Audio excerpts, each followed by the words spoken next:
बिक्रम मजीठिया की अगाऊ जमानत की अर्जी खारिज हो चुकी है।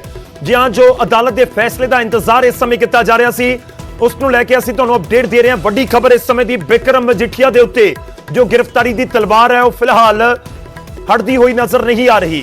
तो गिरफ्तारी नूं लैके उस तो पहला ही अगाऊ जमानत की अर्जी लैके बिक्रम मजीठिया के वकील पहुंच गए सन मोहाली की अदालत दे विच ते बिक्रम मजीठिया के लिए अगाऊ जमानत की अर्जी लगाई गई सी, पर जमानत अर्जी खारिज कर दी गई है अदालत के वलों। सोमवार नूं बिक्रम मजीठिया के उत्ते ड्रग्स मामले दे विच एनडीपीएस एक्ट के तहत दर्ज किया गया है मामला। जिहड़ी एफआईआर दर्ज हुई उस दे विच धारा 25, 27A ते 29 धारा जोड़ी गई है। यह भी तुहानूं दस दईए कि यह धारावां एनडीपीएस एक्ट के तहत जो लगदियां ने, एनडीपीएस एक्ट दीयां धारावां लगदियां ने, तां फिर गिरफ्तारी के लिए वारंट की जरूरत नहीं हुंदी।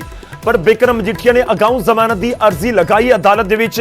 तर्क दिता गया कि यह सियासत तो प्रेरित है, जिहड़े मामले दे विच उन्हां नूं फसाया जा रहा है, यह इल्जाम लगाए गए। ते हुण जानकारी है कि बिक्रम मजीठिया की वह अगाऊ जमानत अर्जी खारिज कर दी गई है, यानी अदालत तो बिक्रम मजीठिया नूं राहत नहीं मिली है। बिक्रम मजीठिया नूं राहत नहीं मिली है। जो उन्हां दे वल्लों अगाऊ जमानत वाली पटीशन लैके उन्हां दे वकील पहुंचे सन अदालत दे विच। वड्डी खबर है इस समय की, बिक्रम मजीठिया नूं अगाऊ जमानत की अर्जी लगाउण तो बाद हुण राहत नहीं मिली है, यानी कि गिरफ्तारी की तलवार इस समय लटक रही है। बिक्रम मजीठिया के उत्ते सोमवार नूं एफआईआर दर्ज हुई सी उन्हां दे खिलाफ, ते हुण तक बिक्रम मजीठिया कित्थे ने नहीं पता।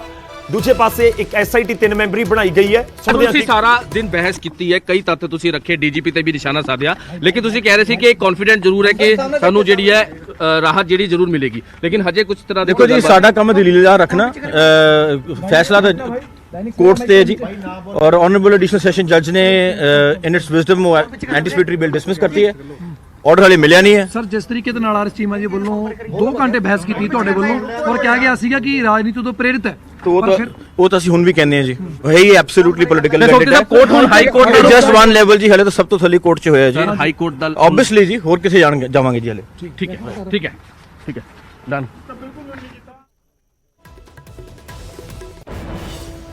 ਤਾਂ ਜਿਹੜੇ ਵਕੀਲ ਨੇ ਬਿਕਰਮ ਮਜੀਠੀਆ ਦੇ ਉਹ ਵੀ ਇਲਜ਼ਾਮ ਲਗਾ ਰਹੇ ਨੇ ਕਿ ਸਿਆਸਤ ਤੋਂ ਪ੍ਰੇਰਿਤ ਹੈ, ਪੋਲੀਟੀਕਲ ਵੈਂਡੇਟਾ ਇਸ ਪੂਰੇ ਮਾਮਲੇ ਦੇ ਪਿੱਛੇ।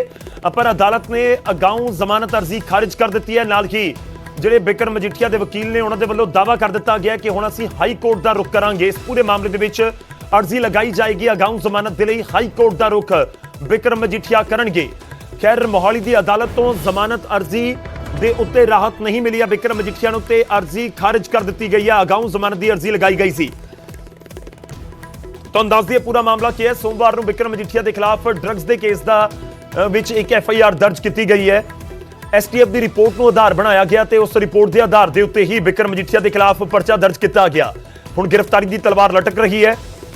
ਐਨਡੀਪੀਐਸ ਐਕਟ ਲਗਾਇਆ ਗਿਆ, ਜੋ ਐਫਆਈਆਰ ਦਰਜ ਕੀਤੀ ਗਈ ਮੋਹਾਲੀ ਦੇ ਥਾਣੇ ਦੇ ਵਿੱਚ ਦਰਜ ਕੀਤੀ ਗਈ ਹੈ ਐਫਆਈਆਰ ਬਿਊਰੋ ਆਫ ਇਨਵੈਸਟੀਗੇਸ਼ਨ ਦੇ ਵੱਲੋਂ। ਤੇ ਉਸ ਤੋਂ ਬਾਅਦ ਬਿਕਰਮ ਮਜੀਠੀਆ ਦੇ ਵਕੀਲ ਅਰਜ਼ੀ ਲੈ ਕੇ ਪਹੁੰਚੇ ਸੀ ਅਗਾਊਂ ਜ਼ਮਾਨਤ ਦੇ ਲਈ ਮੋਹਾਲੀ ਦੀ ਅਦਾਲਤ ਦੇ ਵਿੱਚ, ਤੇ ਤਰਕ ਦਿੱਤਾ ਗਿਆ ਸੀ ਕਿ ਇਸ ਪੂਰੇ ਮਾਮਲੇ ਦੇ ਵਿੱਚ ਕੋਈ ਠੋਸ ਸਬੂਤ ਬਿਕਰਮ ਮਜੀਠੀਆ ਦੇ ਖਿਲਾਫ ਨਹੀਂ ਹੈ। ਉਹ ਇੱਕ ਪੋਲੀਟੀਕਲ ਲੀਡਰ ਨੇ, ਵੱਡੇ ਪੋਲੀਟੀਕਲ ਲੀਡਰ ਨੇ, ਇਸ ਕਰਕੇ ਸਿਆਸੀ ਬਦਲਾਖੋਰੀ ਦੇ ਤਹਿਤ ਸਿਆਸਤ ਤੋਂ ਪ੍ਰੇਰਿਤ ਹੋ ਕੇ ਇਹ ਐਫਆਈਆਰ ਦਰਜ ਹੋਈ ਹੈ। ਤਾਂ ਸਿਆਸਤ ਤੋਂ ਪ੍ਰੇਰਿਤ ਹੈ ਪੂਰਾ ਮਾਮਲਾ ਇਸ ਸਮੇਂ ਕਿਹਾ ਜਾ ਰਿਹਾ ਸੀ। ਮਜੀਠੀਆ ਦੀ ਅਗਾਊਂ ਜ਼ਮਾਨਤ ਜੋ ਲਗਾਈ ਗਈ ਸੀ ਉਸ ਦੇ ਵਿੱਚ ਖੈਰ ਫਿਲਹਾਲ ਜੋ ਜਾਣਕਾਰੀ ਹੈ ਕਿ ਅਗਾਊਂ ਜ਼ਮਾਨਤ ਦੀ ਅਰਜ਼ੀ ਖਾਰਿਜ ਹੋ ਚੁੱਕੀ ਹੈ, यानी फिलहाल मोहाली की अदालत तो बिक्रम मजीठिया को कोई राहत नहीं मिली है। पर दूजे पासे तो दस दिए कि जरूर हाई कोर्ट का रुख करांगे, यह साफ किया गया है। बिक्रम मजीठिया के वकीलों के वलों लाजमी तौर पर होंदा जो हेठली अदालत के विचों कोई राहत ना मिले तो उस तो बाद उस तो उत्ते की अदालत का रुख किया जाता है, तो हाई कोर्ट का रुख किया जाएगा।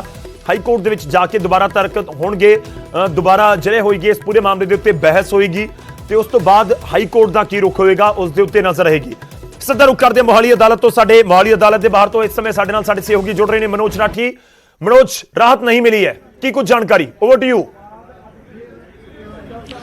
देखो बिल्कुल गौरव, एक बड़ा झटका जिहड़ा आपां कह सकते हैं कि बिक्रम मजीठिया नूं मिलिया है, ते अज पूरे दिन दी करीब 4 घंटे तो भी वध तो समय की अज बहस चली है। हालांकि उन्होंने जिहड़े वकील ने ਉਹਨਾਂ ਨਾਲ ਵੀ ਸਾਡੀ ਗੱਲਬਾਤ ਹੋਈ ਹੈ। ਉਹਨਾਂ ਦਾ ਕਹਿਣਾ ਹੈ ਕਿ ਅਸੀਂ ਲਗਾਤਾਰ ਇਹ ਗੱਲ ਬਾਰ-ਬਾਰ ਕਹਿ ਰਹੇ ਹਾਂ ਕਿ ਇੱਕ ਪੋਲੀਟੀਕਲੀ ਵੈਂਡਾਟਾ ਦਾ ਚੱਲਦੇ ਇਹ ਸਾਰੀ ਚੀਜ਼ਾਂ ਹੋਈਆਂ, ਲੇਕਿਨ ਬੇਲ ਡਿਸਮਿਸ ਹੋਈ ਹੈ ਤੇ ਅਸੀਂ ਹਾਈ ਕੋਰਟ ਦਾ ਰੁਖ ਕਰਾਂਗੇ। ਯਾਨੀ ਕਿ ਹੁਣ ਹਾਈ ਕੋਰਟ ਦਾ ਰੁਖ ਵਿਕਰਮ ਮਜੀਠੀਆ ਨੂੰ ਕਰਨਾ ਪਏਗਾ, ਕਿਉਂਕਿ ਮੋਹਾਲੀ ਕੋਰਟ ਤੋਂ ਕਿਸੇ ਵੀ ਤਰ੍ਹਾਂ ਦੀ ਉਹਨਾਂ ਨੂੰ ਰਾਹਤ ਨਹੀਂ ਮਿਲੀ। ਹਾਲਾਂਕਿ ਸਵੇਰ ਤੋਂ ਲੈ ਕੇ ਅਸੀਂ ਗੱਲ ਕਰੀਏ, ਜਿਹੜੇ ਇਹਨਾਂ ਦੇ ਵਕੀਲ ਸੀਗੇ, ਬਚਾਅ ਪਕਸ਼ ਦੇ ਜਿਹੜੇ ਵਕੀਲ ਸੀਗੇ, ਉਹਨਾਂ ਨੂੰ ਲਗਾਤਾਰ ਉਹਨਾਂ ਵੱਲੋਂ ਡੀਜੀਪੀ ਦੇ ਨਾਲ ਜਿਹੜੇ ਲੀਡਰਸ ਨੇ, ਪੰਜਾਬ ਸਰਕਾਰ ਦੇ ਜਿਹੜੇ ਵੱਡੇ ਲੀਡਰਸ ਨੇ, ਚਾਹੇ ਉਹ ਨਵਜੋਤ ਸਿੰਘ ਸਿੱਧੂ ਹੋਵੇ, ਚਾਹੇ ਜਾਂ ਫਿਰ ਮੁੱਖ ਮੰਤਰੀ ਪੰਜਾਬ ਹੋਵੇ, ਉਹਨਾਂ ਤੇ ਨਿਸ਼ਾਨਾ ਸਾਧਿਆ ਤੇ ਗੱਲ ਕੀਤੀ ਜਾ ਰਹੀ ਸੀ ਕਿ ਸਿਰਫ ਇੱਕ ਪੋਲੀਟੀਕਲੀ ਵੈਂਡਾਟਾ ਗੱਲ ਕੀਤੀ ਜਾ ਰਹੀ ਹੈ ਜਗਦੀਸ਼ ਭੋਲੇ ਦੀ, ਜਗਦੀਸ਼ ਚਹਿਲ ਦੀ ਤੇ ਹੋਰ ਸੱਤਾ ਮਿੰਦੀ ਦੀ ਗੱਲ ਕੀਤੀ ਜਾ ਰਹੀ ਹੈ, ਲੇਕਿਨ ਇਹਦੇ ਵਿੱਚ ਕੋਈ ਸੱਚਾਈ ਨਹੀਂ ਹੈ। ਲੇਕਿਨ ਦੂਜੇ ਪਾਸੇ ਜੇ ਆਪਾਂ ਗੱਲ ਕਰੀਏ ਸਪੈਸ਼ਲ ਪਬਲਿਕ ਪ੍ਰੋਸੀਕਿਊਟਰ ਰਮੇਸ਼ ਕੌਸ਼ਲ ਨਾਲ ਅਸੀਂ ਗੱਲਬਾਤ ਕੀਤੀ ਤੇ ਉਹਨਾਂ ਵੱਲੋਂ ਕਿਹਾ ਗਿਆ ਕਿ